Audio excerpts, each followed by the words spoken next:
ஜோதிடத்தின்படி கிரகங்கள் அவ்வப்போது தனது நிலைகளில் மாற்றங்கள் ஏற்படுத்தும். சில சமயங்களில் இந்த கிரகங்கள் வானில் தென்பட்டு நமது கண்களுக்கு தெரியும். அவ்வாறு 2025ஆம் ஆண்டு ஜனவரி மாதம் 25ஆம் தேதி முதல் ஒரு அபூர்வமான நிகழ்வு வானில் நிகழ்ந்துள்ளன. அதாவது வானில் 6 கிரகங்கள் ஒரே நேர்கோட்டில் வரிசையாக தெரிய போகுதுங்க. முக்கியமாக இப்படி கிரகங்கள் பிப்ரவரி 26ஆம் தேதி வரைக்குமே நேர்கோட்டில் அணிவகுக்கும்.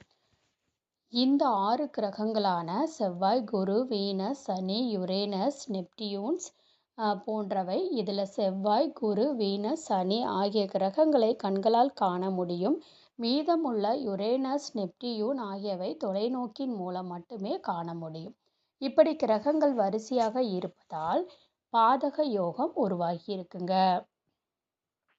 இந்த யோகமானது சுமார் 100 ஆண்டுகளுக்கு பின் உருவாகி இருக்கு. இந்த யோகத்தினால தாக்கம் அனைத்து ராசிகளிலுமே காணப்படும். அதில் சிலருக்கு அதிர்ஷ்டமாகவும் சிலருக்கு மோசமாகவும் இருக்கலாம். இப்போ 6 கிரகங்கள் வரிசையாக நேர்கோட்டில் இருக்கிறதுனால உருவாகி உள்ள பாதக யோகத்தினால 12 ராசிக்காரங்களும் எப்படி இருக்கும் அப்படிங்கிறத நம்ம தெரிஞ்சுக்கலாம். இந்த பாதக யோகத்தினால அதிர்ஷ்டம் பெறக்கூடிய ராசிகள் அப்படின்னு கேட்டிங்கன்னா, பாதக யோகத்தினால மேசம், ரிஷபம், மகரம், கும்பம் இந்த மாதிரி ராசிக்காரவங்களுக்கு ரொம்ப அற்புதமாக இருக்க போகுது. குறிப்பாக இந்த ராசிக்காரவங்க வேலை வியாபாரத்தில் நல்ல முன்னேற்றத்தை பார்ப்பாங்க. பணியிடத்தில் மதிப்பு மரியாதை அதிகரிக்கும். வியாபாரிகளுக்கு நிறைய லாபம் கிடைக்கும். தேவையில்லாத செலவுகள் எல்லாம் குறையுங்க. அதே மாதிரி வேலை தேடுறவங்களுக்கு பல புதிய வேலை வாய்ப்புகள் தேடி வரும்.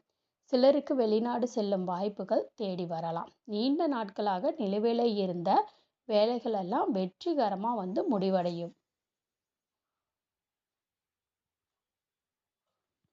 புதிய வாகனம் இல்லைன்னா சொத்துக்களை வாங்குவதற்கான வாய்ப்பு இருக்கு. பாதக யோகத்தினால கவனமாக இருக்க வேண்டிய ராசிகள் யாருன்னு தெரிஞ்சுக்கலாம். பாதக யோகத்தினால கடகம், விருச்சிகம், மீனம், மிதுனம் ஆகிய ராசிக்காரவங்க நிறைய சிரமங்களை சந்திக்க நேரிடும். ஆரோக்கிய பிரச்சனைகள்னால அவதிப்படக்கூடும். வருமானம் சற்று குறையும். தேவையில்லாத பயணங்களை மேற்கொள்ள நேரிடும். இந்த பயணங்கள்னால நிறைய செலவுகளை சந்திக்க நேரிடும். இக்காலத்தில் யாருக்கும் கடன் கொடுக்காதீங்க. இல்லாவிட்டால் பெரிய அளவில் பண இழப்பை சந்திக்க நேரிடும்.